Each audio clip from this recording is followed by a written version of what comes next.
আজ বানাচ্ছি ব্রেড পোহা। তার জন্য নিয়ে নিচ্ছি পরিমাণ মতো চিড়ে বা যেটাকে আমরা পোহা বলি। পরিমাণ মতো নিয়ে খুব ভালো করে ছেঁকে ধুয়ে নিয়েছি। এবার একটা কড়াই বসিয়ে দিয়েছি। কড়াইতে পরিমাণ মতো তেল দিয়ে দিলাম।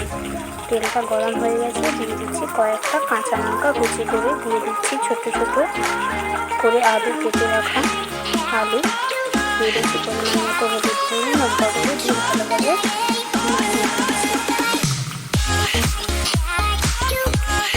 আলুটাকে খুব ভালো করে লাল লাল করে ভেজে নিতে হবে।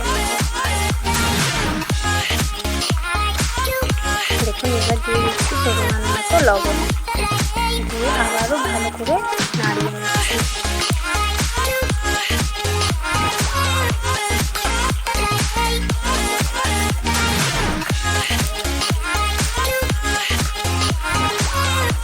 দেখুন আলুটাকে খুব ভালো করে লাল লাল করে ভেজে নিচ্ছি আমি। আলুটা ভাজা হয়ে গেছে।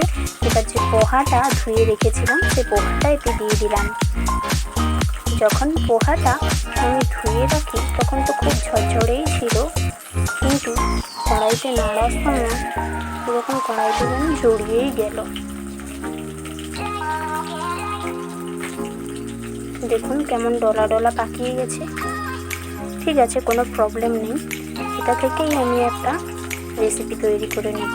দেখুন আমি এতে পরিমাণ মতো লবণ আর কিছুটা গরম মশলা দিয়ে দিলাম, আর দিয়ে দিচ্ছি কিছুটা চিড়িগুঁড়ো আর চাট মশলা দিয়ে খুব ভালো করে নাড়িয়ে নেব। যত আমি এটাকে নাড়াচ্ছি ততই যেন বেশি জড়িয়ে গেছে। দেখুন পরিমাণ মতো দিয়ে দিচ্ছি পেঁয়াজ কুচি আর পরিমাণ মতো ধনে পাতা দিয়ে খুব ভালো করে আবার নাড়িয়ে নেব। দেখুন রেডি হয়ে গেল আমার পোহা।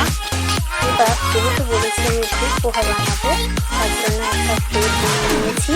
তার উপরে দিয়ে দিলাম পরিমাণ মতো টমেটো সস আর দিয়ে দেবো পরিমাণ মতো কাসুন্দি দিয়ে খুব ভালোভাবে উপরে মিক্স করে দিচ্ছি।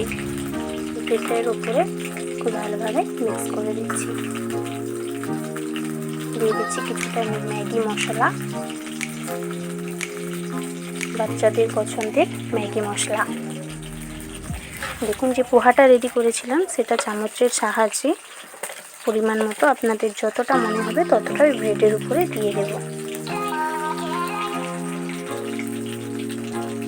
দেখুন খুব ভালোভাবে আমি পোহাটা লাগিয়ে দিয়েছি। এবার দিয়ে দিচ্ছি একটু টমেটো সস আর পরিমাণ মতো ম্যাগি মশলা দিয়ে ঠিক এইরকমভাবে ব্রেডটাকে মুড়ে দিলাম। আবারও একটা তৈরি করে নেব।